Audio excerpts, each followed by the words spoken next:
Welcome to NFL Daily, where we'd give up everything for Travis Hunter. I am Gregg Rosenthal, and I am here upstairs in the NFL Network headquarters, where Fantasy Live is usually kicking it, but tonight we are talking NFL Draft, and I am with two of the best analysts in the business, my friends, Steve Wyche and Patrick Claybon. We've spent the whole night together. What's going on, guys? Yeah, it was fun. The first round was exciting, right? Without like 6 or 7 quarterbacks in the first 10, to see all of this kind of back and forth.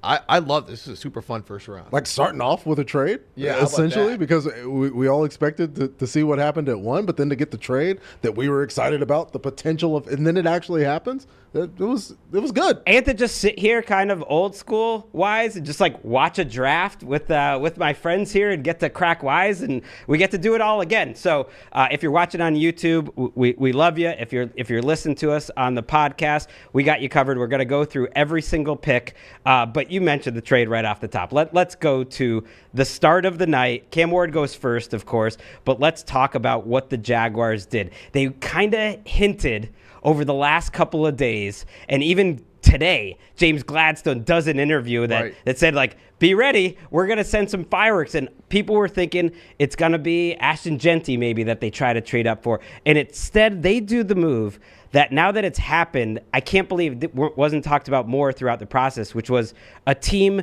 giving up a boatload to go take a prospect in Travis Hunter that is different than any prospect we've literally ever seen. I'm surprised there wasn't more of a bidding war. What did you think, Steve, about the trade up for Hunter? Well, I love it because you heard Gladstone and Tony Boselli come out and say, we're going to be aggressive, we're going to do things differently, and they draft the unicorn player in Travis Hunter, right? So is he going to be offense? Seems so, but they need help at one of their corners as well. But they go out and they get someone who clearly is going to, create a buzz. It's all about Trevor Lawrence. So now they get him the most explosive wide receiver in the draft, a Fred Biletnikoff Award winner in Travis Hunter. So the fact that they were this aggressive, and you saw how, how aggressive they were a little bit in free agency as well. You got Brian Thomas here, got Travis Hunter there. My guy, Brian Thomas. I mean, and he maybe isn't the best wide receiver on the team anymore. It's crazy. But my thing isn't even just a talent. It's the fact that this is a mindset with the Jaguars. Like, we could have stayed at 5 and taken Ashton Jeanty. But, we have a pretty good couple running backs back there. Right? Let's go out and get it. And I like the fact, again, they've got an analytics GM now, Gladstone, did the math, said this is what it's going to take. And Cleveland was like, gladly. I'll stop you there, too. I hear you. And the analytics, all that's great. First of all, you're getting 2 picks in 1 with Travis Hunter anyways. But to me, it was just about, this kid is so special that whatever we need to give up is probably not going to be too much. And here's the deal again. They give the Browns the number 5 overall pick. So Cleveland, we'll get to their part of it in a second, decides to move down.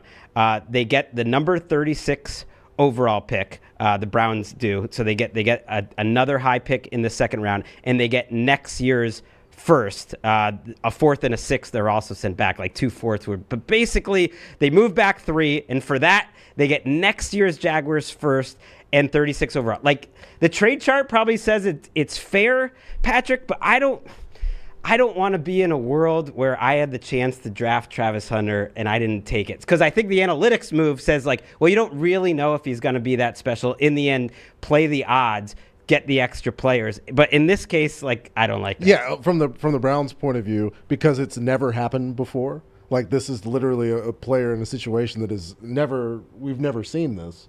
So I could see from the analytics standpoint, it's, statistically, what are the odds of Travis Hunter coming in and playing multiple positions? But from the Jags' point, if you see and you know that, well, we want to use Travis Hunter in all these different ways, then yeah, like the values to me add up, because it depends on how you see that future pick. And yep. I would, the way I look at it is the round value goes down because this is a draft that doesn't exist yet. So these are hypothetical players, but Travis Hunter is here now, and Travis Hunter can help your offense and your defense. Yeah, like coming into the draft, we knew the idea was the Jags were going to make a splash, and my feeling is they were going to move up for somebody. And when they realized the competition to go up there for Travis Hunter might not have really been that much. Okay. they make the deal because like I can't do 2026 right now. Right, but see, and I hear that too. Like I don't mind picking up next year's first. We'll get to the Rams later. Like I think it's smart to wait till next year to get like those picks have a lot of value. Now the Jaguars are saying we're probably going to be in the middle of the draft next year. That's at least what they're betting on, that they'll be like a playoff team or at least close. And Cleveland's saying, guess what? We've got 2 first-round draft picks. So we can use that as capital to go get our quarterback for the long term next year because they don't have that guy on their roster right now. Right. But will Andrew Berry and Kevin Stefanski be there next year? It seems like there had to be some type of assurances in some way, shape, or form. Because one thing about Jimmy Haslam, they've acted like they got all the job security in the world. Because Jimmy Haslam, and you heard it at the owners' meetings, came out and said, we took a swing and we missed when we did the Deshaun Watson deal. So that's my mea culpa because I was kind of in on it.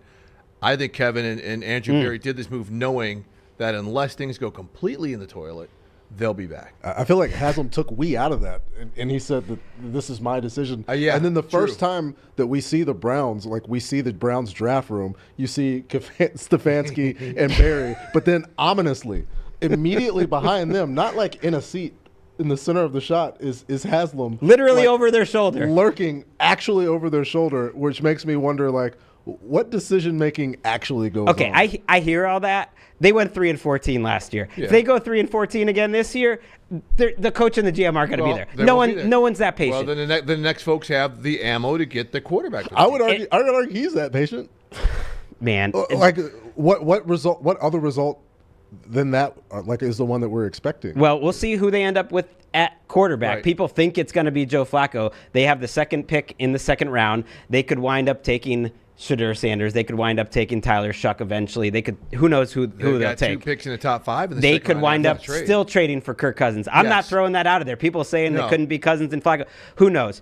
But with Hunter, I think there was at least some teams out there, and I think the Patriots were reported to have inquired about possibly trading up. But I think there were some teams, and I think the Jaguars were one of them, that viewed him as not just the best cornerback in this class, but the best cornerback in the last handful of classes, the last 10 years of classes. And then there were some teams, and I believe the Browns I believe the Jaguars, based on what they did here, are that team because it sounds like they want to play him at wide receiver, viewed him as a wide receiver prospect on the level of Jamar Chase, on the level of like what Justin Jefferson ended up being. And if you're thinking, okay, we're going to start there, we'll see if the both ways thing can work, but we're going to start there and we need to get this guy in the building. You talked about how twitchy he was when we were just talking. And to me, you can just see it. He moves different.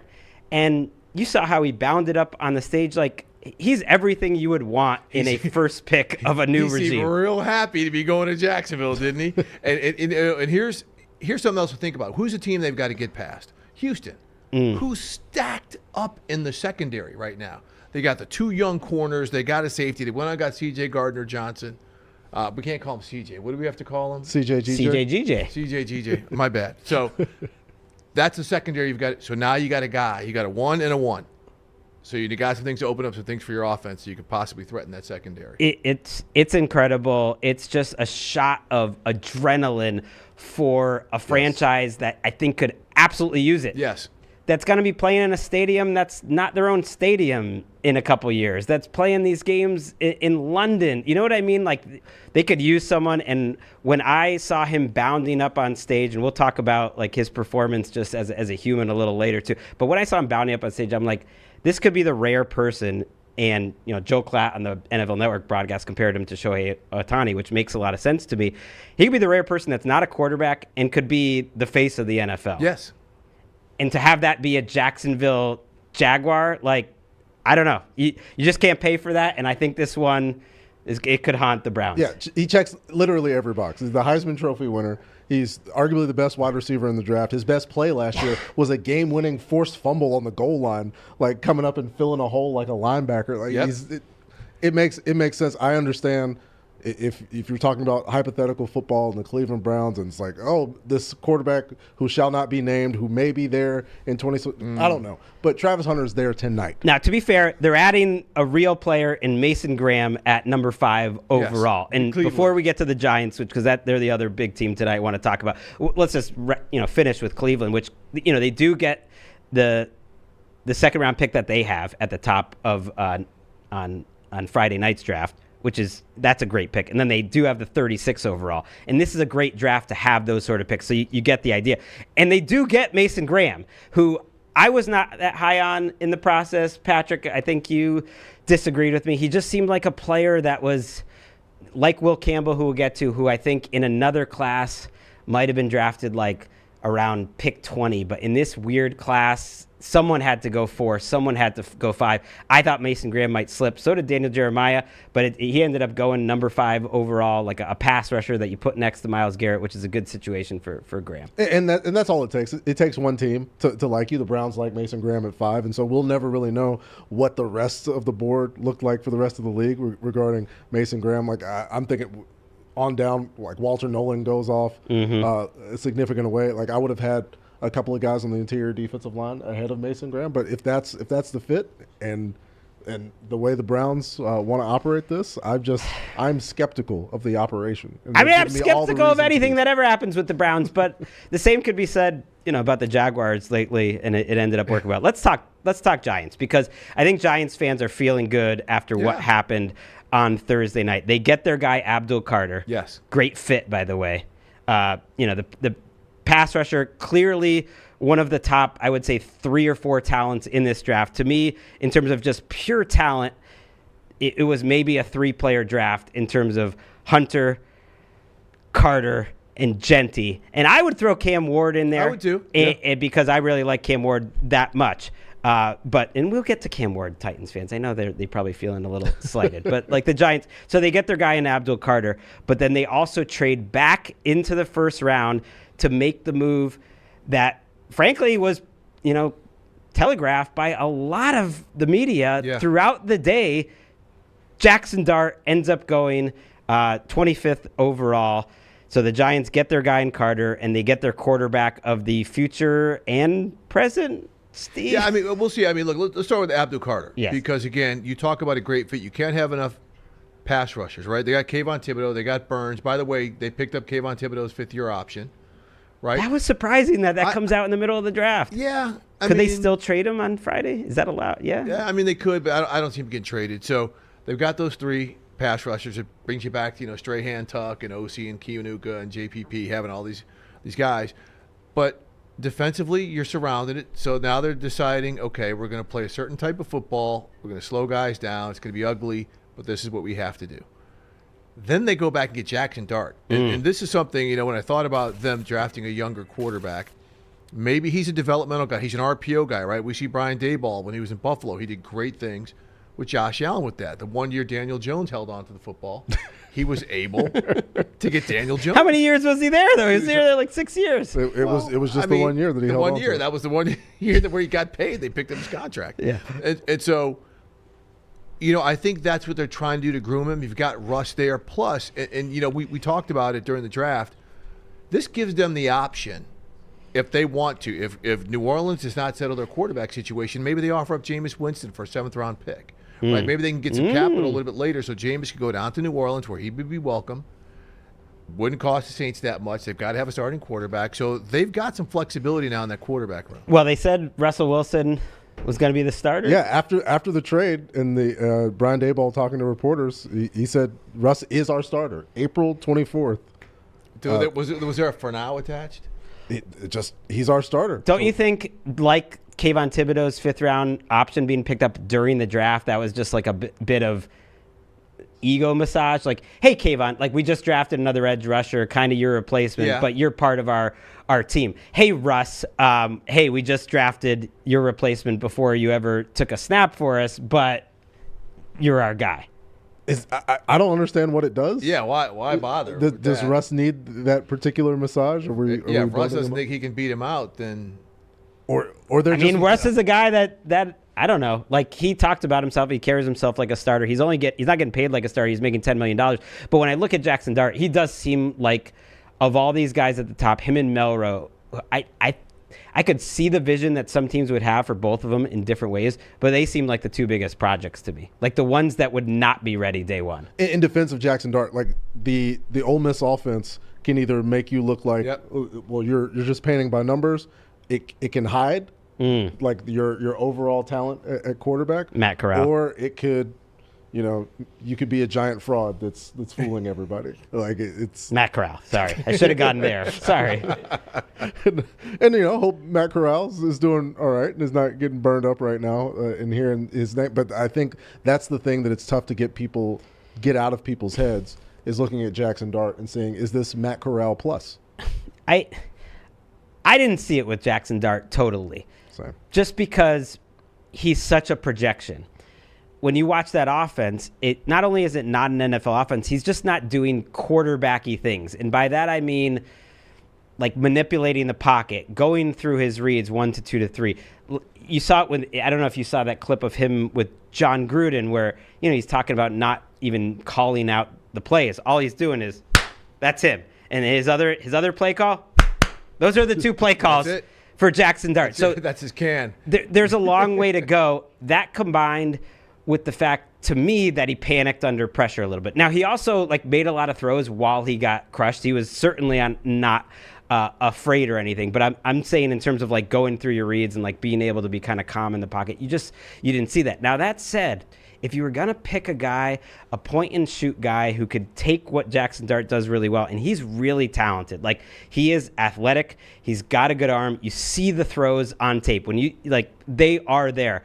Brian Daboll is a pretty good pick for him. I think if you're Jaxson Dart, this was a pretty ideal situation with some weapons around you. I've thought that the Giants are a little more ready to go than other people. I think their offensive line is better than people think. I think Daboll is the guy to develop him.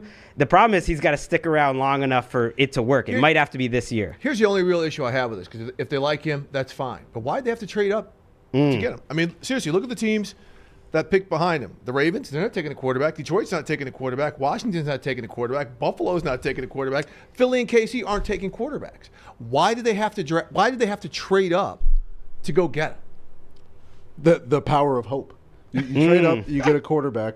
You sit on using the principle of the only way for him to be good is to not play the game that we need him to play ultimately. And so he sits for a while, and you give yourself a little bit of insurance because, hey, we got Jaxson Dart back there. I know this season's not going too well, Fifth year. but tomorrow, I have your answer, and it's one of the things I love about this whole weird draft process in the industry we're in. This is where all the rap sheet reports, and he certainly wasn't the only one throughout the day of hey, the Giants are going to do this. Hey, another team might do this to trade up. I think have real world impact that the Giants feel like if we don't trade up for them, maybe the Saints will. There was a lot of Saints Jaxson Dart buzz. If we don't trade up for them, maybe another team, maybe the Browns take him. It shows you how much they like him then. Right. Because frankly, I'm kind of like, so what? So you're reading those other reports out there and you're feeling like we probably not only need to win 8-9 games this year, we probably have to show that we have some sort of future with a quarterback. That is a very tough needle for these two men, Joe Schoen and Brian Daboll, to thread. They have to do it or else they're going to get fired. So you give up what you need to get them. And to be fair, they didn't give up a crazy amount. So I didn't go over the trade terms, but they traded their second-round pick. That's number 34 overall, and then their third-round pick and a third next year. So essentially, they gave up 2 third-round picks to move up 9 spots. That's a lot, but if you're about to get fired and you're betting your future of the franchise for the next 3 years, on a guy you say you're not going to start. Yeah, Houston's like, okay, great, thanks. We got to add some players. I should mention, yes, Houston was the team that traded down from 25, absolutely crushing my son Walker. I really shouldn't mention my son too much on this show, but there is no greater pain than a young child who stays up late for the draft, and then they're staying up late, and then their team trades the pick away before he can, go to bed. And it's totally. Just say, Walker, don't worry. All the reporters who cover the team are feeling more pain than you because they've got nothing to write about. That's true. He says, I'm mad. I'm sad. I hate the Giants. Why do they have to be so mean? Some things I can't even say. Get him, Walker. Anyways, this is all happening. I want to get to 4 because that's the pick that got you real excited. Okay, yeah. Let's move on to Will Campbell. Actually, all right. At this point, let's go in order now because those were to me the two biggest. And right. I don't want to do the thing that ESPN reportedly did. I wasn't watching the ESPN broadcast. Of course, we were in here. We were watching the best draft broadcast out there. Right. This is one time where I don't feel like I'm a company man. I will say it with my chest. We do the draft better than any other place. We do the big events better than anybody. And I love watching Daniel Jeremiah up there tonight. He was great. CD, Rich, and Joel Klatt, the whole thing. And we were watching, and apparently on ESPN, like all they did was talk about Shedeur Sanders. And the second the Cam Ward pick happened, they complained. They thought Shedeur should have been the pick, and then they just went on to the Travis Hunter trade. So let's give Cam Ward a little bit of love, having his moment. The Tennessee Titans, as much as we expected it now, we didn't. First of all, we didn't know 3 months ago, and we certainly didn't know like a year ago. And if you think of the journey that Cam Ward was on, he was a wing T quarterback in high school that could not get anyone interested in him. He goes to Incarnate Ward, has an insane season at a low level of college football, gets to Washington State finally, and this is after just like his dad has spoken about this, going all over the country, just trying to get someone interested in his kid. Just couldn't make it happen until he went to college, and then they did it again at Incarnate Ward, and they made it happen. And then here he is. I didn't even realize this. I'm surprised this wasn't said more. He's literally thrown more touchdown passes than any Division I quarterback in history. Isn't that crazy? It's incredible. You would think that would be a bigger deal. You think like Ty Detmer or someone at Brigham Young would have like that record as much as they used to throw the ball around. It shows me I'm not a great college guy because I learned that today. So shout out to Cam Ward. And I think the Titans fans should be really excited and happy that they turned down some of the offers to move up. The reporting was that the Giants really wanted to move up to take him. And it's almost appropriate that some vehicles didn't give Cam Ward the attention he probably deserved as the number 1 overall pick, because it's par for the course that they have to drive around and essentially beg people whose job is allegedly to evaluate talent. And a guy who's ultimately going to break an NCAA record and be the number 1 overall pick has to do everything to become a part of the recruiting process is really an indictment of them. But it's a testimony. And a little bit of an indictment of Mel Kiper, who had Shedeur Sanders as the number 1 overall player. I love Mel Kiper, but it just the guy didn't even get taken in the first round. Yeah, I mean, we'll get to that part later. I'm not going to crack on Mel. Mel's great. I just mean his number 1 overall player didn't get drafted in the first round. I mean, and look, when you watch Cam Ward play, I mean, one thing I love, his competitive, we talk about guys who compete. It's different with some guys, right? When I used to cover the NBA, like Kevin Garnett competed. Like every second his life depended on the way he played. Some other guys were just gifted and did things like that. And I'm not saying Shedeur or someone that fits into that second category. But the way Cam Ward competed at Miami and the way he uplifted everybody, he's going to have to do a whole lot of uplifting at Tennessee because that roster is still very devoid of any type of nucleus. Like there's really no position group to build around right now. So he's got a long way to go to build some stuff up. That includes the skill positions and things like that they're going to have to do better. They've got to nail this draft all the way through, but I think he's a good starting point. I don't think it's going to be a Jaden Daniels type of resurrection, but I think he is a good starting point for them to build around. Yeah, and if you think about they're going to have their pick at the top of the second round. They don't have the first pick because it's mixed up. The Browns have that one, but there's just the way the draft fell. I don't know if there's a receiver they're going to love there. We'll see. That's a conversation for Friday. Nick Shook is back in the mix. Shout out to Nick Shook, and he'll be with me recapping Friday night. All right, let's get to Will Campbell. So, Draft Day, the great movie I've still never seen, I have to admit. I got to watch it. Great's doing it a big favor. I just know that the phrase is Vontae Mack no matter what. And for me as a Patriots fan who's getting back into the team now after I kind of gave up on them a little bit for a while. But now that Drake May is there, I'm back in. My opinion tonight was anyone but Will Campbell no matter what. That's what I didn't want. Will Campbell. And they took Will Campbell 4th overall. And to me, he was an example, like Mason Graham, of a class that just didn't have a lot of blue chip talent. And I just don't love that 4th overall, you're taking a guy who immediately like, well, if he has to play guard or center, like you're already talking about him moving inside, that he's not as physically talented. You're making Who said that, though? So what? So what? You saw that offensive line. You just said you love Drake May. You're back on the wagon. Yes. He got his ass kicked last year. Yeah. Guard, center, tackle. You take the best offensive lineman. You kick him in the guard. I thought it was Armand Membu. What? Membu looked like everything about Membu screams to me, oh, yeah, that's what a top 10 pick at tackle looks like. Incredibly athletic. I know Will Campbell's testing score was athletic after he drops 20 pounds and all this, and maybe he'll be good.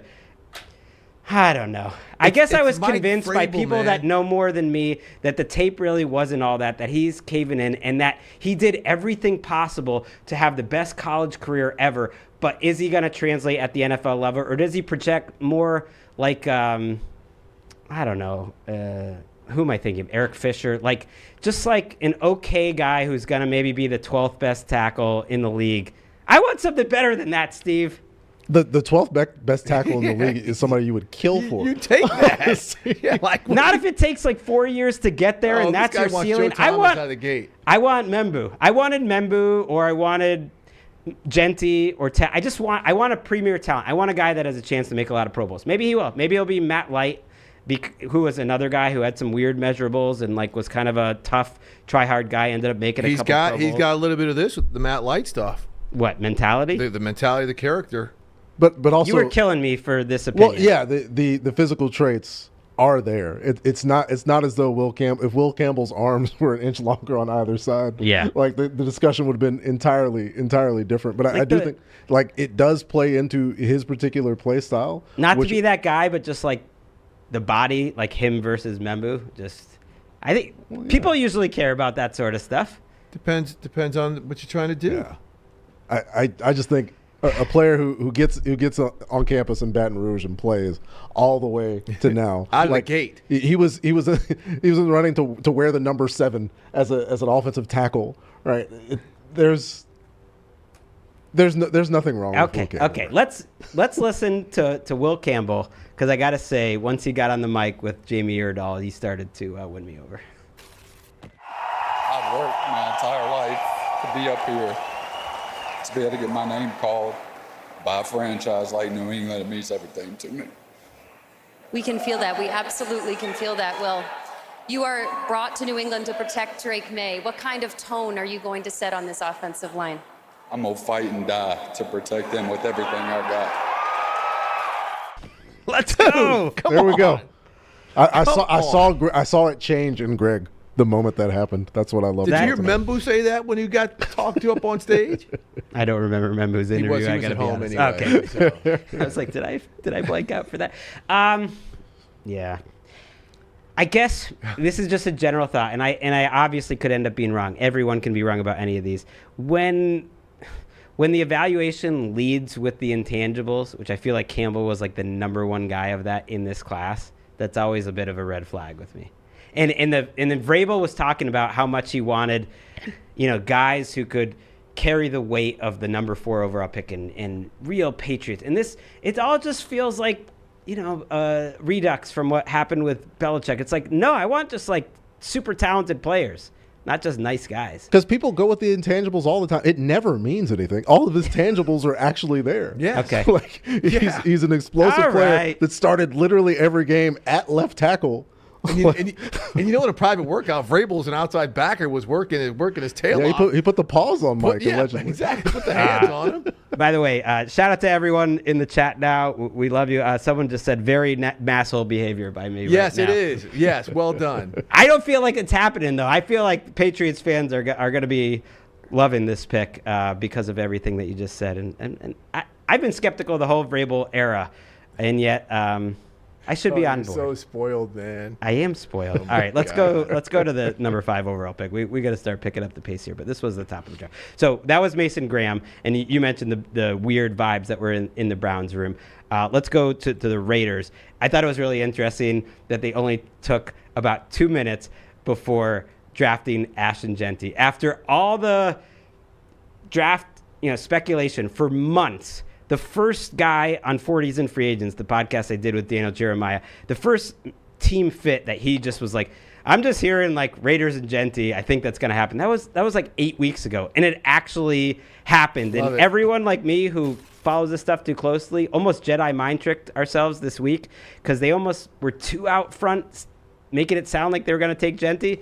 But they did take Jeanty, and I'm glad they did. Gino's got a fun weapon. What a cool offense, him and Bowers. And it makes me think back to Pete's time in Seattle, where it's the Chris Carsons, it's the ground out running backs. Of course, Marshawn being Marshawn and generational, but that was a Bills draft pick that finds his way to Seattle, where I'm looking back and I'm thinking, well, maybe the running back drafting situation was more Schneider than Pete.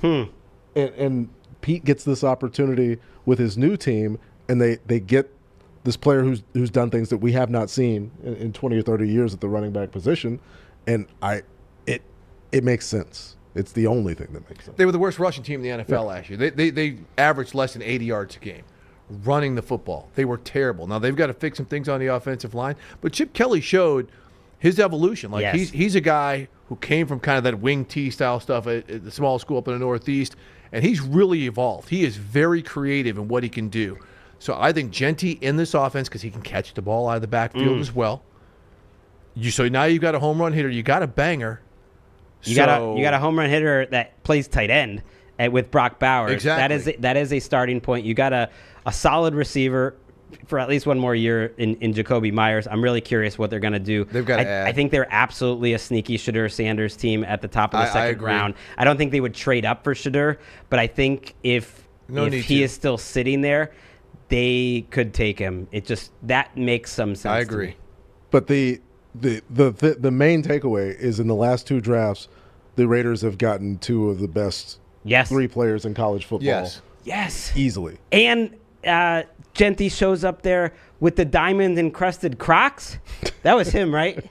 Yeah, he had the Crocs. Yes. He was wearing the Crocs. That was amazing. I love Ashton Jeanty. If we look at the running backs taken in the top 10 over the last 10 years, it was Gurley. I would say that was a triple or a home run, considering what he gave them. Even if Zeke, that was home run. A triple or a home run. Fournette, I'll give it a single because it gave them a little bit for a minute there when they did make the AFC Championship. And then Saquon and Bijan, home run. I think it's going to be a home run. So overall, Bijan was second the hit rate has been high for taking these guys high. Armand Membu goes to the Jets at number 7. I absolutely love it. I think sign of the times. I think they got the better offensive lineman, even though they were taking the Patriots. Well, look, we'll track this. Well, he's a right tackle, right? So they're going to do a bunch of RPO stuff now that Justin Fields is a quarterback. The offensive coordinator comes over from Aaron Glenn, comes over from Detroit. So you get a guy who can mash, right? They built the offensive line. They got some players along that offensive front. So Breece Hall, you saw Breece Hall with the fingers crossed type thing. So I really like this pick. It's a physicality statement, and to keep on building right there. They are going to build an offense around Justin Fields that I don't know if it's going to work or not. Tanner Engstrom is the coordinator from Detroit. Yep. But I think it's going to be around Justin Fields. I think they're going to do everything that they can to be a difficult defense to prepare for that is a run-first team with an offensive line that on paper is sneaky awesome. Looks pretty good. It's like Joe Douglas, the former GM, spent his entire tenure in New York trying to build a good offensive line, and he didn't really get it done until his last year there, and they were still short a right tackle, and now they add this guy Membu, who I'm really high on, and it's like they could be fun. I think I said it coming into the draft, but the Jets over under 5.5 was like the worst line out there. I'm killing that over. Not that we're allowed to. Yeah, you make one significant change, and all of a sudden things start to look a whole lot better. You can start making your actual picks and go through free agency with your actual acquisitions, where it kind of shows you how dysfunctional things can be and how quickly they can turn around.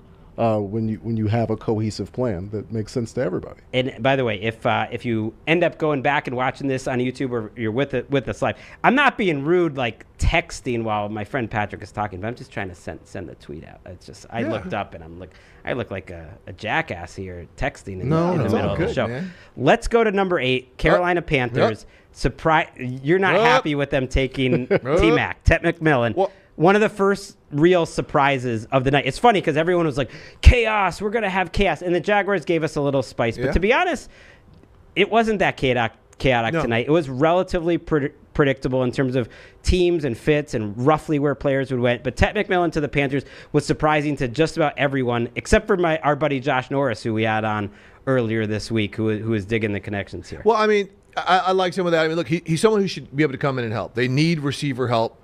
They need to help out Bryce. But this defense was historically terrible. Historically terrible. They had nothing on the edge. And you see out of the first 28 picks, 10 of them were defensive linemen. So, Ezra, one of the better defensive coordinators whose career is going down the toilet now because he's got no players on that side of the ball. They wouldn't let him leave, though. Yeah, but they have better really commit to that side of the ball the rest of the draft. I mean, I get Tet McMillan. He's a talented player. You got to help the offense. But this defense it was historically garbage with someone who's considered one of the best tacticians and schemers in the NFL. But don't you got to just take what the board tells you there? It's interesting that no defensive players went other than Carter in the top 11. Okay, so they take Tet, right? Then 4 picks later, Michael Williams goes to San Francisco, and then Kenneth Grant comes off the board. Jalon Walker to the Falcons. Shamar Stewart. Like if the value wasn't lining up for how they saw the defensive prospects, there were plenty of teams shortly thereafter that saw the value for those defensive prospects. I would push back on that because to me, now T-Mac, he was a risky prospect. There was talk about him that he was kind of a lot of mixed reviews. Casual was the word that you used, and DJ even hinted at it throughout the draft process that look if he was not the primary guy, he was not running those routes out too hard. He was not blocking. He maybe didn't play as hard this year as he did his year previous when he had a better coaching staff, and maybe didn't think he already had kind of locked in the top pick. That said, he was as productive as any wide receiver in the league. And you just look at him, and I would argue, to finally get to my point, that like if the Jags had taken him at 5, they were reportedly thinking about him if they didn't end up moving up for 100. Like that would have made sense to me. He's a guy that I think fits what I expect out of a top 10 to 12 pick. And maybe these defensive players, at least how they saw it, and how maybe I see it too, like that they were getting pushed up the board a little bit where it was like you could just pick any of them, but in most drafts they might have been falling a little further. At least in terms of ceiling, I mean, that dude looks like a number 1 receiver, Tet McMillan. I saw the promise, right, from Coker last year. There was a solid Thielen season. He's going to be back. Legette's going to get better. I just felt the need, and need is going to put you in a lot of places if you're drafting strictly based on need. But it was so glaring that they needed somebody to make plays on the defensive side of the ball. I liked it. I think all the amateur psychology is a bit too much sometimes, where we've got a bunch of Charles Xaviers evaluating players, and it's like looking at when they're trying hard and when they're not. I don't necessarily put a whole lot of faith in that. But the defense, as Steve pointed out, as we said week after week last year, was so bad. So bad. They need bodies. Shout out to Tet, though. He wants to be called T-Mac now. T-Mac, all right. All right, T-Mac. Shout out to him on the stage, though, shouting out his Polynesian heritage. Is he going to be in the Polynesian Hall of Fame? So last year he was a Polynesian Football Hall of Fame College Player of the Year. College Player of the Year, that's it. So he's got a shot to get, he's got to beat up Panay Sewell for like the next 5 years to be the Pro Player of the Year, but he's based on his potential. Shout out to the North Shore of Hawaii, one of my favorite places on earth where the Poly Hall of Fame is. And then shout out to Josh Norris, just quickly. Yesterday, he tweeted this out too. He sleuthed it. He pointed out who was on Jed Fish's staff in Arizona. Brennan Carroll, Pete Carroll's son. Pete Carroll was Dave Canales' mentor in coaching, his North Star in coaching. He was on the staff with Dave Canales in Seattle. Yes, and USC. His brother Nathan Carroll was on Dave Canales' staff in Carolina. So a lot of Canales connections, and they had the pipeline and maybe the coaching style to tap into T-Mac's best and agree. feel like, hey, we have the confidence. This kid's all right. Like, we know how to coach him up. And it's telling to me that someone that knew him better in terms of inside intel than anyone in this class ended up drafting him. So I think that's going to be a Dave much Canales better does pick. have the right type of stuff to get it out of him. Right. I think that's going to be a better pick than the Saints, who took Kelvin Banks. It's hard to just kill picks. We don't know. But like Campbell, you're taking these tackles who the first thing you hear from a lot of people is like, well, yeah, if it doesn't work out, he'll move inside to guard. So that could be the Kelvin. But that's just the thing. That's just the general thing that people say. Okay. Like I don't know if that's as player dependent. And that's also how the great Saints teams were built. You're seeing more and more teams built guard to guard, center, guard. Look at the Kansas City Chiefs, guard, center, guard. But why are they taking him in part? Because they keep messing up these picks. Well, he's helping to replace Trevor Penning, a pick that they traded an extra pick up for a few years ago. Cesar I would agree Ruiz with has that. been up and down, Injuries at best as a first-round pick. So it's kind of like Jason Light, the Bucs GM. Later, we'll talk about him. Like, I just trust him implicitly at this point. The Saints have lost my trust. It was really interesting when the Bears came up. They kind of had their pick of tight ends, and they went with Colston Loveland, not making Patrick happy. Well, it's not just making me happy, because going in, right, I was on board as a Harold Fanning guy, and I went back into Tyler Warren, and I just said I can't picture anybody else being the number one tight end in this class other than Tyler Warren. Right. And I feel like perhaps the Bears in their evaluation might have expected Warren to go before number 10. And so it's like, oh, well, Loveland's going to be there. We also like him. But then they had the pick. Come on. You're just saying they didn't do enough homework on him? I'm not saying that they didn't do enough homework. I think legitimately they believe, right? They have the opportunity to take both. But they've pictured what things are going to look like. And I think the perception of Ben Johnson and what this offense was going to look like based on Detroit, that would feel like that was a Tyler Warren opportunity. Interesting. But now That's we've a good- separated But isn't Ben Loveland Johnson more from of this. Loveland to me? You're hoping he's Sam Laporta plus. Yeah, I mean, similar. look, he's pretty traditional. but he's got some flex potential too. So he can give you a little bit what Keenan Allen did not give you last year in that offense. I'm thinking the only reason they went this way, again, I haven't spoken to anybody, is because maybe Warren has a little bit of Cole Kmet in him, right? And they didn't want necessarily duplicate guys. I don't know. I mean, Warren's a beast, but that's the only reason why I can see them. Well, I think Maybe opting. Kmet's probably not long for this roster. Like, he'll be on the team this year. After that, it's year to year. I think he's at that point in his career, and it's just a new staff. That's just how things worked. And to me, Loveland was a guy who is just more of a natural fit into every system. I think if you had Tyler Warren, he's not a gadget player necessarily, but just such a unique guy. You're going to have a special vision for him, whereas Loveland is, I think, everything you're looking for in a tight end. It's why we took him in our mock draft. We took him ahead of Warren too, and we were trying to project what would happen, but we had the Jets taking Loveland. We had Warren going to the Bears ultimately because we thought they were both and look, Warren only waited 4 more picks. Let's just talk our Warren. So that was the top 10 picks. We'll go a little out of order just because the tight ends to me are an interesting conversation. That Warren did fall that far. Oh, man. I think it worked out for him. Just perfect. I mean, you could say any pass catcher on the Colts, like, that's dicey because there's not a lot of receptions to go around. But I do think Shane Steichen is the type of guy who can manufacture touches, which is maybe who Tyler Warren is right now. You're going to really have to coach him up in terms of blocking, in terms of route running. He's more of a raw physical talent that you're excited about. And I am too. It wasn't like wish casting. This isn't vaporware. Tyler Warren caught 104 passes last year. Right.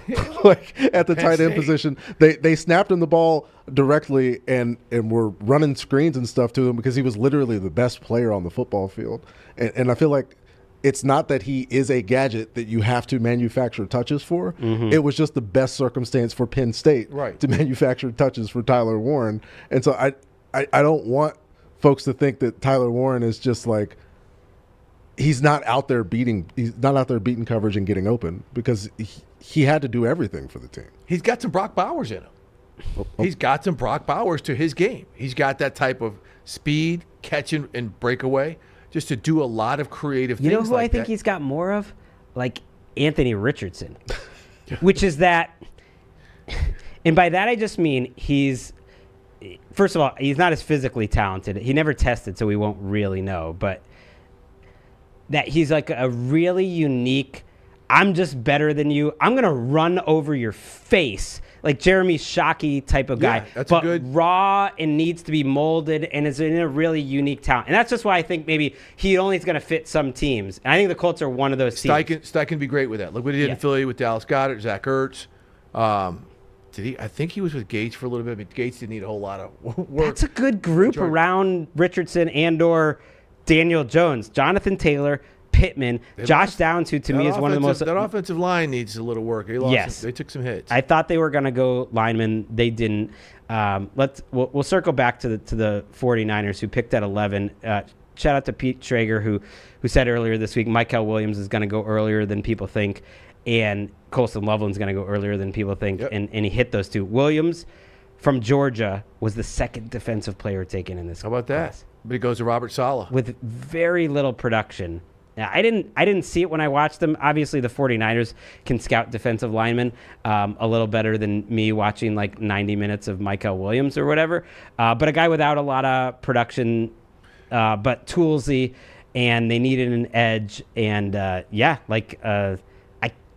no one had him as the second defensive player taken until about 24 hours ago. It's interesting, though, because, Danny Jeremiah, his comp was Rashawn Gary. He's a guy who didn't have a ton of production coming out of Michigan, and look at how good of a player he has been for the Packers. And in the right spot with maybe the best defensive line coach in the league, and fills a huge need. Yep. So this is one where even though what do I know, I'm just going to be like, okay, I'll trust the 49ers know what they're doing there. The Cowboys then get on the clock, and we think they're going to go offense there, whether it's running back, whether it's Matthew Golden, and they do go offense, but they go Tyler Booker, guard out of your Alabama Crimson Tide. It is yours. Yeah, no, I mean, You're an Alabama kid. Well, yeah, I'm from the state of Alabama. My wife did go to the university, and if not for Nick Saban and covering the team, I probably wouldn't be sitting here having this conversation with you guys. Shout out Nick Saban. Yeah, shout out the coach. But Tyler Booker, probably one of the bright spots on the front for the past 2 years, where there's been a lot of turnover and a lot of problems. There were some injuries as well, and he was the most consistent player on the team. Mm-hmm. And like you guys, I'm sitting here thinking about the picks. I'm thinking about Dak needing another option. Like tight end makes sense, wide receiver makes sense, which we're kind of in the spot where I was trying to give Matthew Golden to everybody. But in hindsight, now that the dust has settled, this pick does make sense. It does, and it's a larger point that we can mention now. The premium to acquire offensive linemen now in the draft and in free agency would indicate that it's the hardest position other than quarterback to fill, period.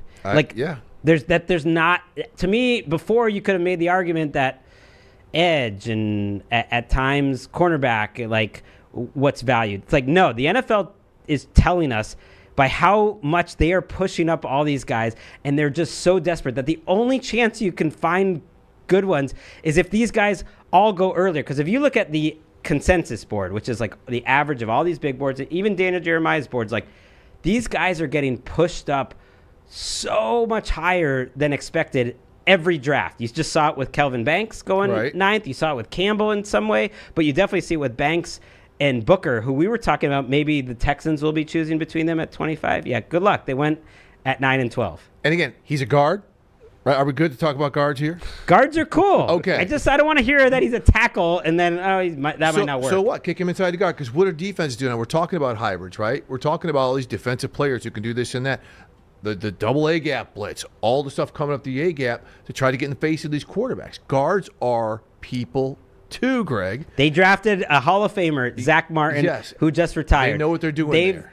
they deserve the benefit Yes. of the doubt drafting offensive linemen. They hit with Tyler Smith a few years ago, who they're going to want to re-sign. Who folks thought that was a huge reach for right Tyler at Smith the when they time, took him. people thought that was Big, reach. strong, Great point. They developmental took Tyler guy. Booker last year, which is just a TBD. I don't put anything into his rookie year. He was a developmental guy. They knew it was going to take some time. We'll see if he turns out to be their left tackle of the future. And now they got their third Tyler Booker. Kenneth Grant was up next for the Colts. For the Dolphins. Rather, huge need. One, I think their fan base maybe saw coming that they literally have no defensive tackles on their roster. So it was a little bit of just like they had to take one, and they had no run stoppers on their roster. I think they expected to bring back Calais Campbell, and even if they had Calais Campbell, they almost had no defensive tackles on the roster then, and then they lost him, and so they take a guy in Kenneth Grant, who I liked a lot when I watched him. I mean, there just aren't many guys that big that can move the way he moves. He's going to be a run stopper who maybe becomes a good third down guy as well eventually. Let's go on to 15, and let's talk about the two Falcons picks here. Yeah. Okay, we'll combine them. The Falcons are sitting there at 15, and they get a hit for Daniel Jeremiah in his mock draft. Jalon Walker, who was rumored to maybe be as high as the 4th or 5th pick in this draft, ends up falling to 15. Little bit of a hybrid, but probably going to be just an edge rusher primarily in Atlanta, and they get a big-time pass rusher. And then late in the night, the 26th overall pick, the Falcons trade back into the first round to take James Pearce, a very divisive pass rusher from Tennessee. So they try to address their pass rush problem with 2 picks in the first round, but it costs a lot to get it. They give up a first-round pick in 26 next year to the Rams. The Rams are now rooting for the Falcons' downfall all year because they got their first-round pick. The Rams also get the number 46 overall pick in this class, a deep class. Man, that was a big price to pay to get James Pearce, a guy that most teams I don't think loved, but he also was a traitsy, toolsy guy with some production, so they're betting on a home run. Look, for a team that just avoided edge rushers from the plague, a team I used to cover, right? When they traded for John Abraham or they got him free, I think they traded for the Jets. He's the last true consistent edge rusher they have had. That's like 20 years. That is a vacuum of not putting pressure on quarterbacks. So now they two-scoop it. Like, I don't like them giving up a 26 first-round draft pick. Did they have to do that? They must have felt that maybe Baltimore or somebody was going to get, or Detroit. He was going to go at some point. Detroit He was probably going in the top 35 picks, so they had to move up. Correct. So that's where they probably had to get ahead of Detroit. That's probably where they felt he was going to go, right? And Detroit picked at 27. So they go ahead and did it because, to me, it's a feeling of, we got to win this year. We got to get to the quarterback this year because I'm going to sacrifice a first-round pick because I might not be drafting. Well, that's the thing. Using these picks if we don't get this right. So to double up, you get 2 edge rushers on rookie contracts. Raheem Morris, I very much trust him. Jeff Ulbrich is his new defensive coordinator. Guy's very, very good at what he can do down there, especially with defensive front. They got Caden Ellis, who I continue to say is the most underrated defensive player who can put pressure on a quarterback from the inside spot. They've got some opportunities there, but you better be locker room, player accountability strong to ask a lot of 2 young edge rushers to give you production. Well, it's interesting. DJ made a great point on the telecast of that Jalon Walker can be to their defense what Michael Penix is to their offense. He was, I thought, a guy that Patriots might take because I thought he fit that mold of Will Campbell. The intangibles you hear about right off the bat. And look, his strength, his power, like, he's an exciting player. He kind of reminds me a little bit of like a beefed up Caden Ellis. Like, it's going to be interesting how they. He's got some Jared Verse to his game. A little, Zach Bond too. Like, right. He'll be a fascinating guy. Whereas James Pearce was the total opposite. Yep. A guy that people were worried. You were talking about the guys who were mentioned about motor. James Pearce is maybe that guy, or maybe just like not a natural instincts football player, but just has a lot of speed, but doesn't really know how to play football that well. It was kind of the knock on him. And so they're an interesting combination. But man, like, Fontenot's been there. since Matt Ryan was there. You can think that this is like early in their rebuild. It's year 2 of Penix, year 2 of Raheem Morris, but Fontenot's been there a while. He needs some results. And to me, he went full Mickey Loomis. He just picked a guy that he wants that has some traits, and he's like, I'm going to get him no matter what it costs. I'm going to just trust my evaluation, and you better be right. Yeah, clearly they were prioritizing edge. I didn't like that they announced Jalon Walker as a defensive end. Ooh, that's a good point. Yep. I know his hand size for a linebacker. Maybe they're projecting his frame is going to get a little bit bigger as things go wrong. And also his role where, and really there's a dichotomy between Pearce and Walker where you have the circumstances of the defense and Georgia having all of this depth and talent. Right. And Walker's being asked to do all of these different things. And James Pearce was in a go wreak havoc kind of mode. Just go. Fly Go off the see edge. ball, get ball, yeah. Where maybe they both kind of meld into a similar circumstance where they're on either edge of the line for years in Atlanta. And, for Terry and the folks who've been waiting for that edge to get to, like, That's the vision. You never want to go full Loomis, though. But here about the last thing. Fontenot, by the way, for people who are just joining, like, I don't know why everyone would know the history. Fontenot, long time, was with the New Orleans Saints, like so 15 years. that was where he was forever. But Raheem Morris has something to do with this as well, because he probably saw what he did with Byron Young. Somebody, a third-round draft pick, defensive end out of Tennessee. Some is a body type of Walker. Okay. Who's turned into a hell of a player for the Rams. Okay, then they go out and they get a physical guy in Jared Verse last year as a rook who comes in and wreaks havoc as well. Now, they got some studs on the inside. Atlanta's not quite there yet, but Raheem Morris' ability to create things to get those guys going. We also heard Rap Sheet start the broadcast by saying, hey, right now, they're just planning on having Kirk Cousins, actually, that he could really be their backup. He was at workouts. We'll see where we're at the end of this process. Just wanted to throw that out there. I'm not sure if I totally believe that. I think it was also the Falcons had to give the draft graders out there some red meat. I felt like this, other than people could get on the Browns, I guess, a little bit for trading out for Hunter, but it felt like it was tough to really criticize too much in this draft. Yeah. And then the Falcons, for the second straight year, gave it to people. Last year, I really defended the Falcons. I said, I think it's okay that you drafted Michael Penix and what you gave up for him. Quarterback is everything, and you don't know what you're going to get out of Cousins. I think that worked out well for them, frankly.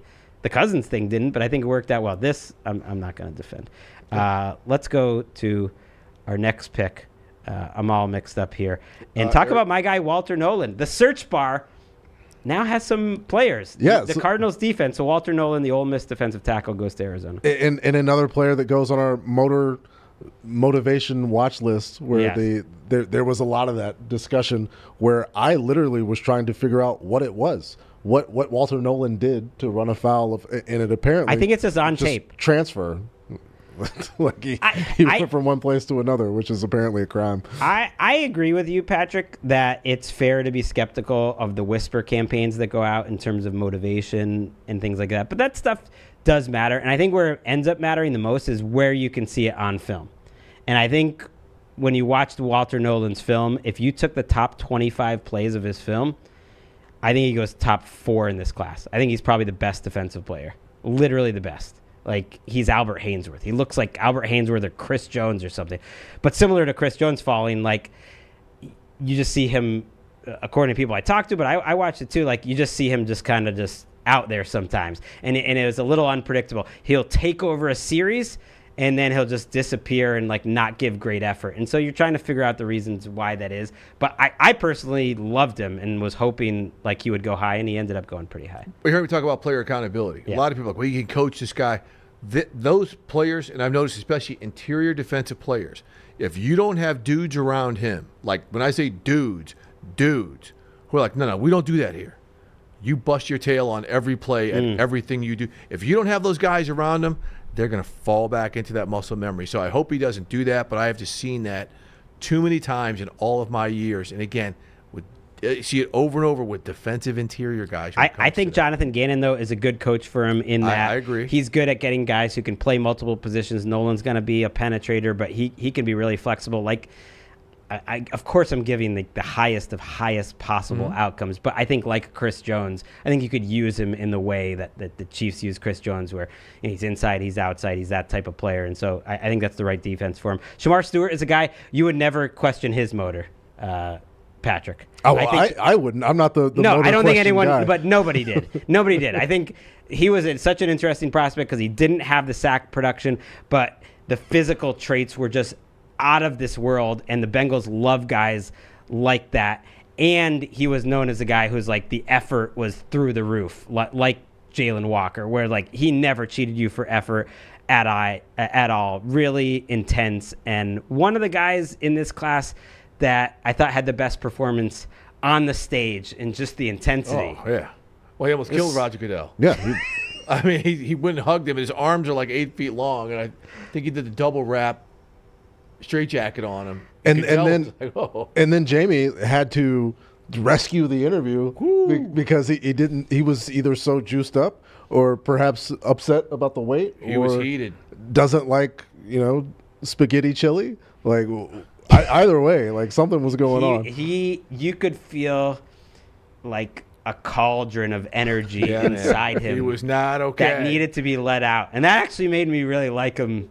I was like, "Ooh, I want that. I would not want to go against that guy. I wouldn't want to go against him." Everyone's just like, "Oh, he's maybe going to be the eventual place for Trey Hendrickson." Maybe. Remember, they lost Sam Hubbard, who was an effort guy, on the other side, who was a 7 or 8 sack kind of career guy each year. But he was disruptive, and that's the one thing you hear about Shore. He's disruptive. If you can disrupt enough in this division, that's enough for Trey Hendrickson and maybe some other guys, because this defense only needs to be okay. Yeah. Right? And this is a really good start. It was a position they really needed to fill. Yep. He's a little bit of a boomer bust guy. He's a little close to me in profile to Miles Murphy, who hasn't worked out for them. No.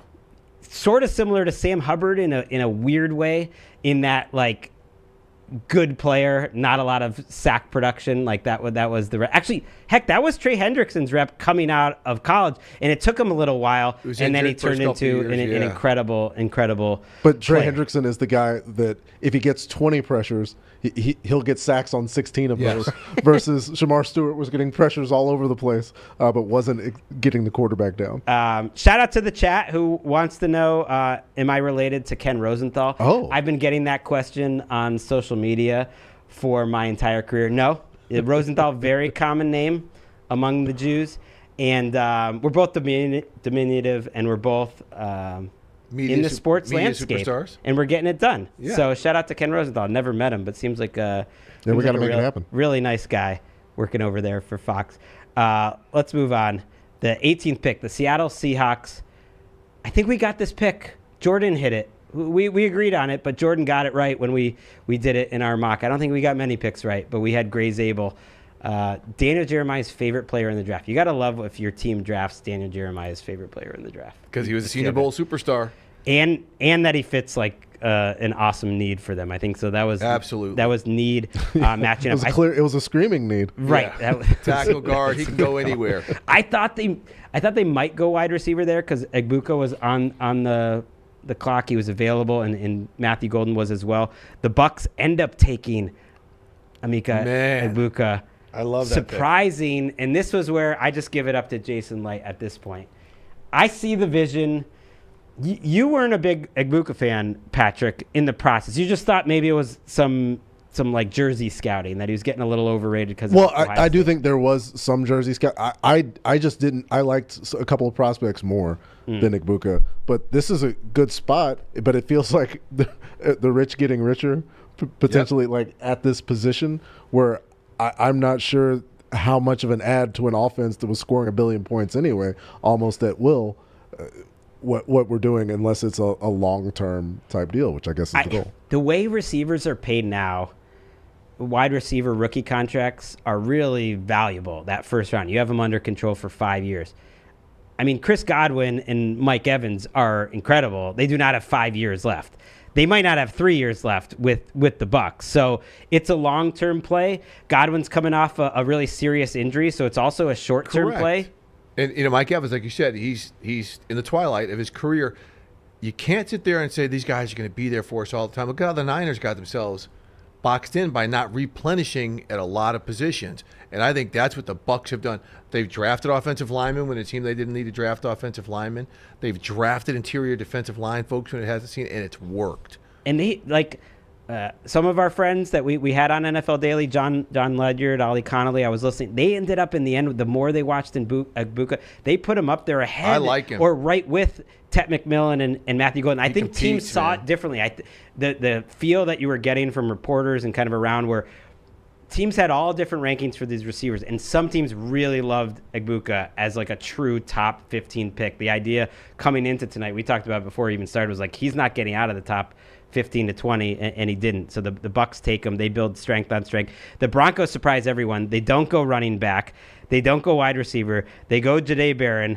And that defense, Vance Joseph is set up for a monster season. That is a wild defense the Broncos are building. But I am surprised they didn't add a weapon for Bo Nix. Patrick, this might be my favorite pick of the first. Really? Round. I love it because this is a guy, he's got a nose for the ball. When he gets his hands on the ball, he's dangerous. You know, Rod Woodson, the Hall of Famer, is always like the most dangerous defender is a defender with his hands on the ball who can make a play. He's that type of guy, right? So you've got Surtain on one corner, Riley Moss on the other corner. He's probably going to be in the slot, right? They added Talanoa Hufanga at strong safety. This is a defense that already, it was loaded. mashed. They made it more loaded, and now they're loading it up again. They are not playing.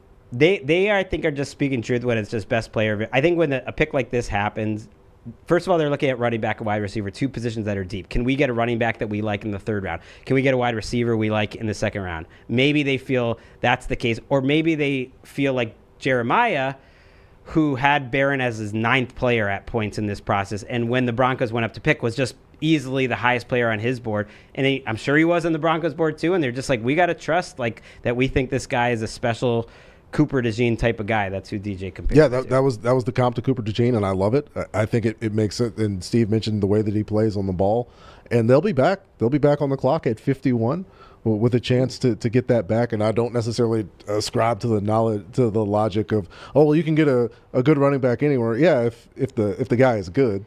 He's good, you in take this him early. class, it seems like it, or at least they'll trust their evaluation. It seems like you will be able to get a good chance at a running back later. The Steelers pick next. They had Derek Harmon from Oregon, pass rushing defensive tackle, top D tackle on the board. They're getting a little older in terms of their defensive line, although it's still very good. But they had to get a D tackle. Yeah, they needed a D tackle, maybe an eventual Cam Hayward replacement, although a different type of defensive tackle. But he fits in.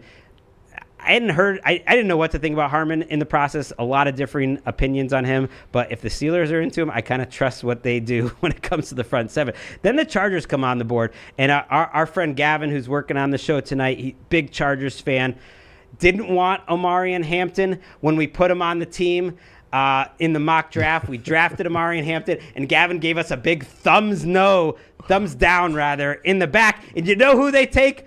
Omarion Hampton. Yeah, I like they the showed combo. him. I like the combo. The UNC running back. Give Justin Herbert some juice. Let's watch some offense. And I like getting an explosive player. I would like an explosive player that Justin Herbert can throw the ball to. And so it's not necessarily a critique of Omarion Hampton, who is, to me, the second best back in the draft. You get him in a good spot.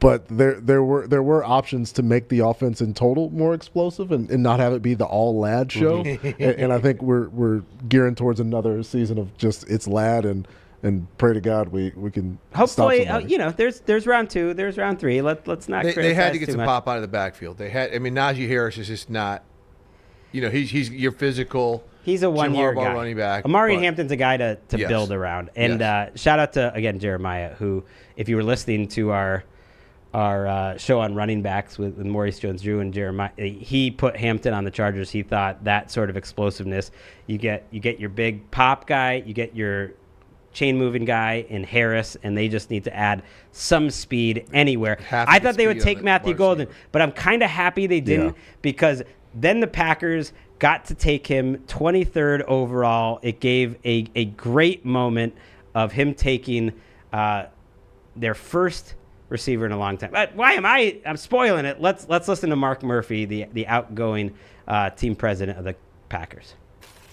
With the 23rd pick in the 2025 NFL Draft, the 13-time world champion Green Bay Packers, for the first time since 2002, draft a wide receiver.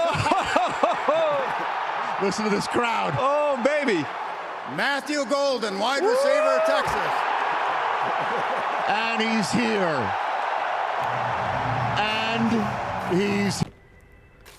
That was great. That was great. Yeah. And then when he came out and just the crowd pop and his jacket and just everything about it, you could tell from him it was a tough night waiting that long, but then the payoff to get there and get on a great team. Yeah, he gets to go play with Jordan Love, and then Matt LaFleur, one of the great offensive play callers, play schemers, and it's a really talented receiving group. He fits in. It's funny. It feels like they have he fits right in with another guy. Like, I think he could be the best among them, maybe the most complete if he ends up being, I think, everything that he can be. But it's almost like they have 5 number 2 receivers. You know what I mean? They have all these 2s and 3s that do different things. That's kind of who he is. But I think he's probably a little more complete, if I really think about it, than anyone in that room. They all have something they do well. But when I see Golden, to me, he is almost a prototypical 1-2. That the guy, a better version of maybe a Jordan Addison.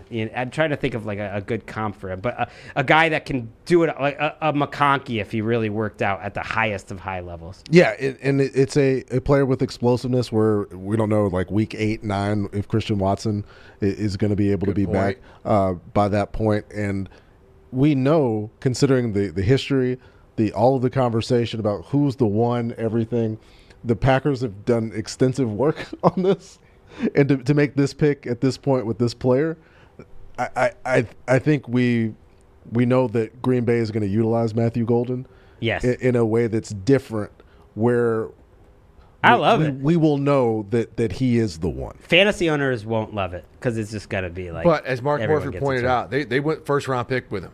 They haven't done that in 2002, right? So.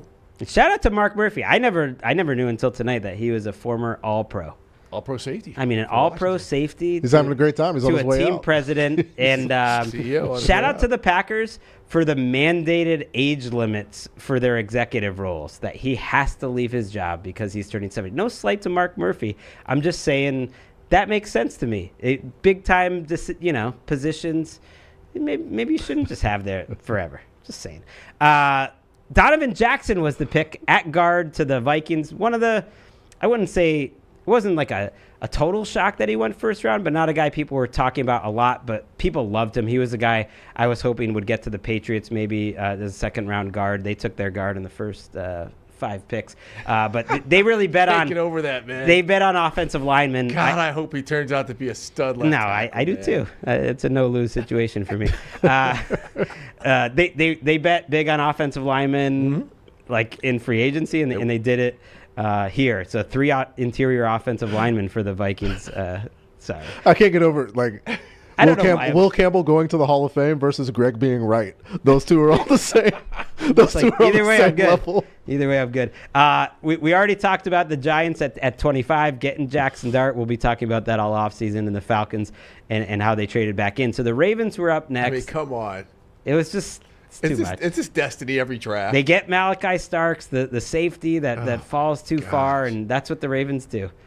There is something. It is kind of funny that all the money that you spend on everything and scouting and everything that goes into it, and yet the Ravens and the Eagles, who are the 2 best at it, they kind of go off the consensus board more than anyone. They kind of take the guy that's falling every time, and it works out really well. It's just the perfect fit for what they do. Like the Ravens, they've got Kyle Hamilton, arguably the best safety in the NFL. Yeah. Darius Washington, who's a hell of a safety fill, and came in, played 10. It was great. And now they get Malachi Starks. And now maybe Darius Washington can move into the slot where they moved Marlon Humphrey, last year out of necessity. So that's second. I mean, it's just Are you happy as a Ravens supporter? God, like Steve mentioned, the moves in the secondary were out of necessity. There was an open revolt at the safety position, non-Kyle Hamilton, early on, where you didn't know who was going to be on the field, and then Kyle has to come and play. I mean, he can play anywhere, but having him go back to his natural position where there's always a couple of there's that guy on the Kirby Smart defense. And now they've got two of them where Malachi was that guy and Roquan was that guy. And they get to my only caution for you and for Ravens fans out there, it is just tough to come in the secondary right away and play in the NFL. Like, you're hoping to be average as a rookie. If you're average as a rookie, you're getting somewhere. That is not an easy defense to pick up. That's not an easy position to pick up for the Ravens. And so Nate Wiggins is a good example last year, who taken around the same spot at a cornerback for the Ravens. I think they're going to be excited about him moving forward. Yeah. But you can't expect him to be not everyone's Kyle Hamilton is all I'm saying. So if in 2 years he's like a plus safety, I think that makes a lot of sense, and that is what will happen right away. Like, it's difficult to come in right away and like be a huge impact. I think he's protected quite well. Okay, fair. And Quinyon Mitchell Fair. and Cooper DeJean will poo-poo all over your coming to make an impact as a rookie DB, Okay. by the way. Detroit Lions probably take the most surprising first-round pick of the night, although Tyleik Williams from Ohio State was getting more buzz as the draft process went along, and he has a preposterous highlight reel. I didn't go back and like watch Tyleik Williams other than just his highlight reel. I mean, he is massive. He is how NFL players used to be in the 1970s and 80s. Like they list him at 340. I don't believe it. He is like 360. That's what I think he is. And 6'2", 6'3", and moves pretty well and stuffs the run. And he's like the Bill Parcells planet theory. There are not many people on the planet that can move like Tyleik Williams. So even though he was surprised to go in the first round, it's like, oh yeah, the Lions took a guy like that. That kind of makes sense to me. It's like your famous New England Patriots nose tackle. Yes, Vince Wilfork. Vince Wilfork, right? But he's Refrigerator Perry, right? When you talk about kind of shorter, squat, hyper athletic, and he fits. The Detroit Lions, they've got some nice players at defensive tackle, but they've got to get started up the middle because they know what's coming in that division, and they're seeing the way everybody else is kind of building to match what they've done on the lines of scrimmage. That's a great point. It's almost like they have to defend what they have started. We talked about the Vikings loading up on the right. This run thing, and comparing him to Wilfork is interesting too. Like, I think early on the idea I think will be if he can be a great run stopper. That's the plan, and then in time he could become a pass rusher like Vince was coming out of Miami. One of my favorite all-time prospects. Amazing that he fell. Where did he fall to in the draft? 14 or 20? Yeah, the best defensive player. Well, one of the best defensive players on one of the best teams of all time. Right. Falling down. Made no sense. Put him in the Hall of Fame eventually. Josh Connerly, again, we could talk about with Donovan Jackson and every single offensive lineman got taken. Josh Connerly, an Oregon tackle, everyone got taken earlier than expected. Yep. He goes to Washington. Everyone, including me, thought they'd go edge rusher there, but they certainly need another long-term tackle. With Laramie Tunsil there, maybe Connerly is at right tackle, or maybe he's at left guard for now.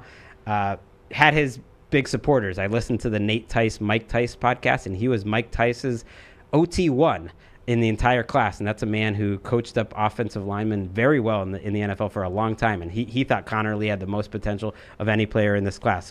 So interesting pick by the Commanders. The Bills take Maxwell Hairston. We're getting ready to go on and do this, so our producer Eric couldn't even watch it, but the cornerback that everyone kind of thought was going to go to the Packers, speedster, runs that 4.2. Out of Kentucky, great ball skills. You run a 4.2 at the combine, you're going in the first round apparently. Yeah, I mean, look, and they know what they have to do to get to a Super Bowl. I mean, you got to stop the Zay Flowers of the world. You've got to stop those receivers in Cincinnati. I'm having Kaiir Elam flashbacks because he was taken at the end of the first round, and he was a combine guy, and they had a massive need for it. It was the same situation. Hopefully, it works out better. I think they have a better idea of the way they're going to use Maxwell Hairston. Fair. It felt like Elam was out of And position then the for final two picks of the night, and we still have some other things after we go through the picks, but they were just so typical for the teams that made perfect. them. The Chiefs trade back one spot with the Eagles. So the Eagles either thinking someone could trade up there, maybe the Chiefs were saying so, or the Eagles were just worried that the Chiefs were going to take Jahad Campbell, actually give up a fifth-round pick, not much, but something, to move up one spot and take Jahad Campbell, who, Jordan and I had him getting taken in the top 10. DJ had him overall of his players in his top 12. A guy I really love watching. off-ball linebacker from Alabama, had really serious, medical concerns. He might miss the start of the season because of the shoulder surgery, and maybe there's a little more long-term people are worried about, more than just like, is he going to get ready for week one? He ends up falling. Very typical Eagles move. Take the guy who's falling more than anyone else, that has a ton of talent, and oh, by the way, is from like Alabama or one of the massive SEC schools. Pretty awesome. It's just so Eagles, but that's what you can do when you have that amount of riches, right? You can take a risk on a player, develop him like they've done with so many other guys if he doesn't have to play for a year, and then have him come in and be an impact contributor. So that, again, we made some beautiful graphics if you're watching. So we got through 21 to 30. The picks there, like a lot of offensive linemen and stuff. We get to Jahad Campbell, and then we wrap up with Josh Simmons is the final pick, one that was mocked pretty commonly to the Kansas City Chiefs. Ends up just being one pick later than everyone expected. And I think what Andy Reid said tonight after the draft was that if not for the patella tendon injury, Yep. Josh Simmons would have been gone in the top 10, and the Chiefs would have never even had the opportunity. I think that's right. And plenty of folks, right, who've had an ACL repair, they harvest the patellar tendon. Like it's a very often used piece of human that goes to fix another piece of human. Where I don't think there's that much concern about Josh Simmons long term. And it's a great spot. I guess I don't know though. Patella tendons, it's more than an ACL, is I guess. It takes longer typically to recover from the patella. Yeah, because the injury can be so traumatic, and you've got to find material from somewhere to go there. But if the medical grade is good, like on film, he goes before these other offensive linemen out of Ohio State. I think if there are a lot of people that would tell you if he stayed healthy and played the way he played for the first few games, because the first few games of the season, I think he showed a level that got him drafted tonight that maybe people didn't totally see on tape the year before. He developed like a lot of players do. If he played like that all year, I think he's 4th overall to the Patriots tonight, because he's that guy. He's the prototype of what you look for in an athletic tackle, and he looked dominant and looked like a really smart and talented player. So the Chiefs, they get a potential future left tackle at 32. That's it in terms of going through the picks. I do want to just go through just kind of some moments from the night before we go around and maybe say our favorite picks if you have any. One thing that stood out to me, I mentioned Travis Hunter. I'll just start here. Before it even started, NFL Network is on, and they show a clip of Travis Hunter dancing 45 minutes before the draft starts to I'm Every Woman. And this clip, to me, was the moment I was like, well, you better move up in the draft and take this guy. He is everything. He is like, you just feel like how comfortable he is, how much fun he is having, how much fun you should be having. And he's out there dancing to I'm Every Woman in front of like 125,000 people. You gotta love it. He's getting down to Shaka Khan, to the house band. He's just, but he's that joyous guy, right? That's the one thing. All he does is he plays football, video games, and goes fishing, and dances to Shaka Khan. Have you ever heard of? I mean, obviously you have, but like when he's in an interview, like I think it was What You See, What You Get. Mm-hmm. When you combine that guy and the guy who loves football so much that he's not only talented enough and that the game slows down for him enough in a way where he sees it at a level that just mortals do not, but that he loves the game enough that he wants to play 120 snaps a game. It's literally a perfect prospect at 2 different positions. Anyways, I love that little clip. To the extent that it dictated his college choice. Right. And if he's in the coaching world and the circumstances are different, people would call him a genius. We say one of one a lot. He should be called a genius. He's one of one, and that is down to him just enjoying the night. So that was a fun moment. That's a great point Patrick made about his college choice. Mm-hmm. He's out here dancing to Shaka Khan at Lambeau Field, and when he came out of high school, Collins Hill High School in Atlanta, he could have gone anywhere. He goes to Jackson State, right, in HBCU, and that got Nick Saban and everybody all, hey, what the hell is this kid doing going to Jackson State? Well, because he went to Deion. He felt most comfortable there. And look where he landed. Pick 2, and that's only because I got to take a quarterback 1. Other than that, he's pick 1. And he's going to Florida. Watch him elevate. Watch him elevate all of his teammates around him because of the type of player that he is. Like, that's what I root for, and that's why I was rooting for Shedeur to the Steelers. Yeah. Well, just because I thought it'd be an exciting story to follow, and we'll see where he ends up. We'll get to the best available guys in a second. But did you guys have any moments tonight that stuck out to you? It was Matthew Golden. Okay. The excitement, the feeling of the crowd welling up, and everybody there, from Mark Murphy kind of getting the excitement going, to what I really wanted was the shot of Matthew Golden walking out, and the highly paid draft attendants that are up front close to the stage. I wanted to see the people. I wanted to see the people who who've been back there for 6-7 hours, standing on people's shoulders to get a glimpse of who the Packers were going to take. And Golden in this opportunity, it was just a perfect moment where I'm almost glad the Chargers and the Cowboys and these other teams that had a chance to take him didn't take him, just so we got that. I love that. The gladiator kind of silhouetted, are you entertaining type thing. I forget the player whose baby was throwing up. He was at his house, but it's a viral video now. Yeah, it's a viral video. I can't remember his baby, blah, spitting up. It's become viral. But that's not my favorite moment. Mine was the Mark Murphy, the Packers CEO, the outgoing CEO, just really giving it up to the fans. I mean, he's such, knowing Mark for the way I do and so upstanding, and him to show that excitement and that joy, because he's like a very right here dude. And to give it to the crowd like he did in a city that the Green Bay and the Packers worked so hard to get that draft there. To me, that really was kind of cool. Another moment that was all about Green Bay, because it showed the incredible crowd that was there. I just didn't think that many people could possibly be there. 125,000 people in a town that doesn't have that many people that even live there. The shot of the entire crowd at the very moment where Clay Matthews referenced our president, and that he had just gotten off the phone with him and was making a joke that he wanted to send a message to the people. The fact that the NFL Network director, I'm not sure who it was, immediately just took the camera off Clay Matthews in that moment, worried like hell of like what is about to just like, where we go happen. And instead, Clay Matthews just takes a shot at the Bears. Bears.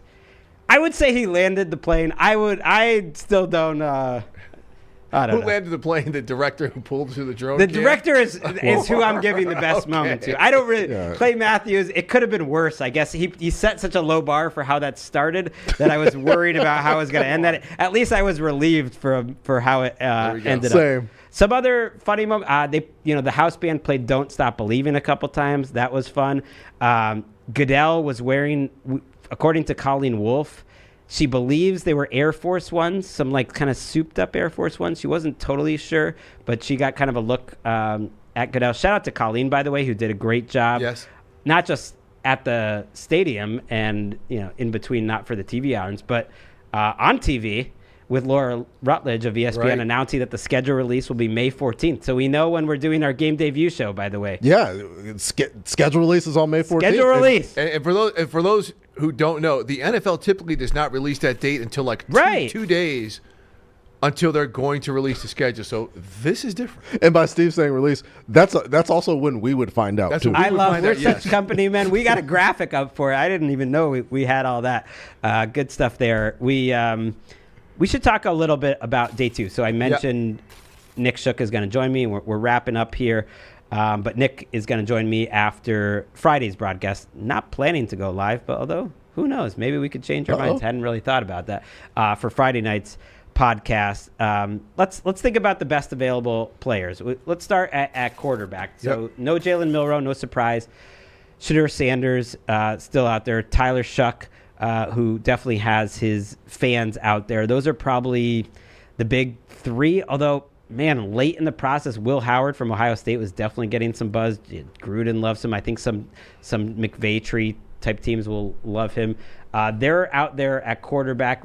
Let's keep the conversation there just quickly. Just what do you think about the quarterbacks and maybe how this all happens? This is really interesting because Cleveland's got the 2 picks now. They picked up a second one in the front end. I am not sure that they use that on Shedeur Sanders. So you think they're just thinking 2026? Well, I mean, I'm thinking, maybe they're not going to use that type of compensation if they try to get into the Kirk Cousins trade talks, but maybe they use that for some other positions. Yeah, I think so. Maybe wide receiver since they didn't go Travis Hunter. And then I think when it comes to Shedeur, I do think that the Raiders are a team that could come into play right there. Have him back up Geno. Pete loves competition. You got to go back to the Matt Flynn, Charlie Whitehurst, and then they draft Russell Wilson in the 3rd round. That type of thing. We'll see how far Shedeur slips.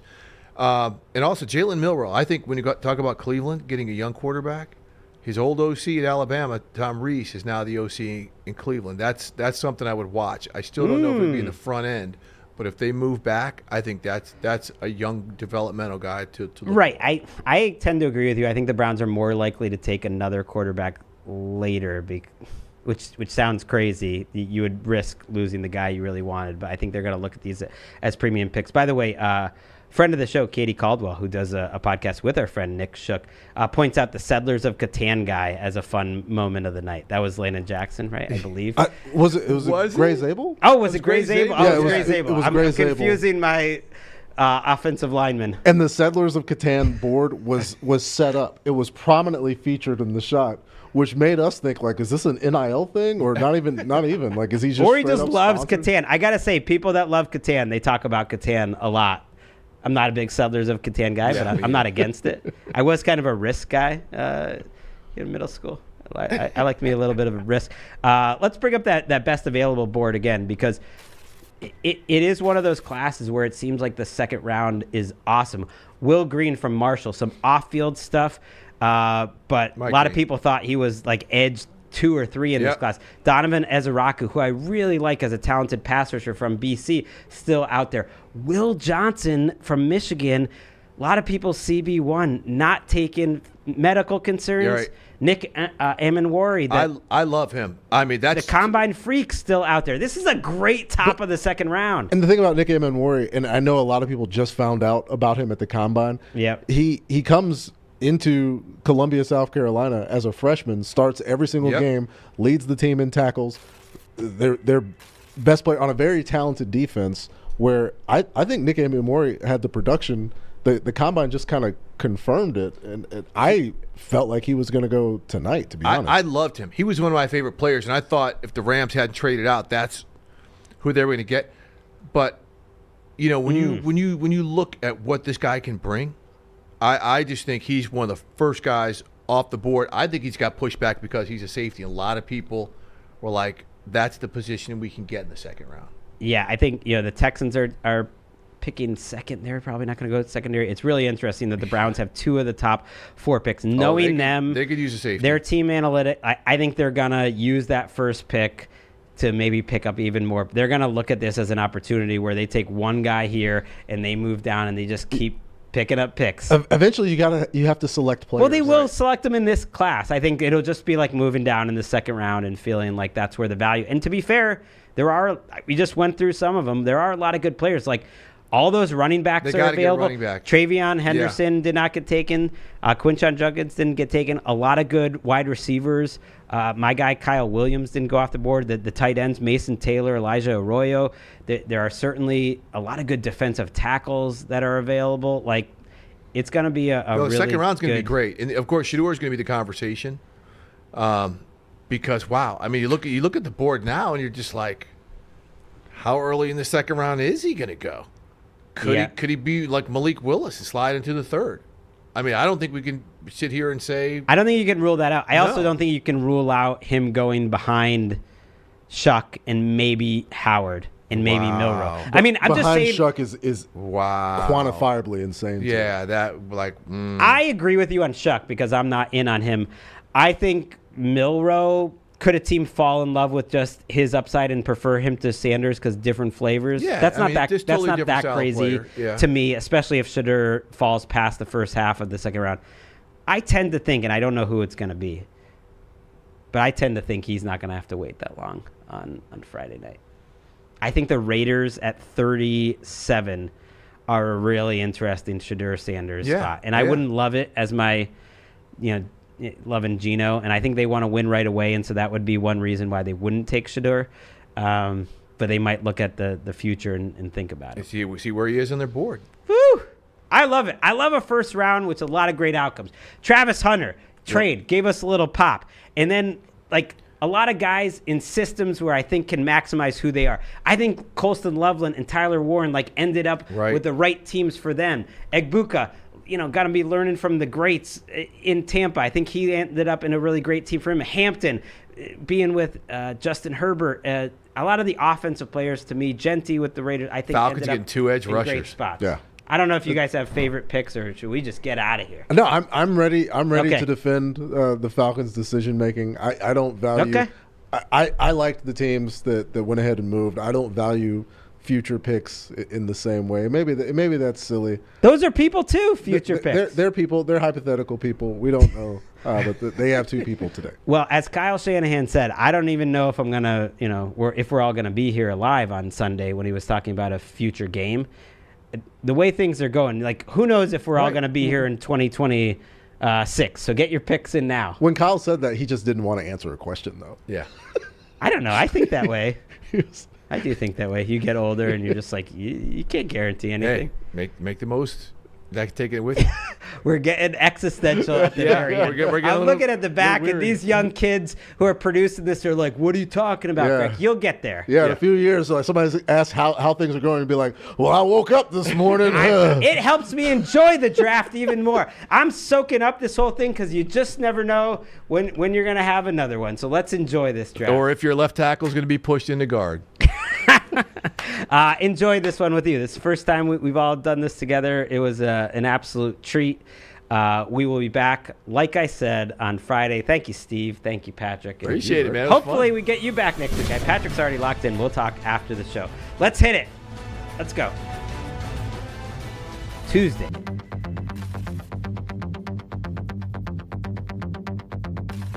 We will see you then. Let's go.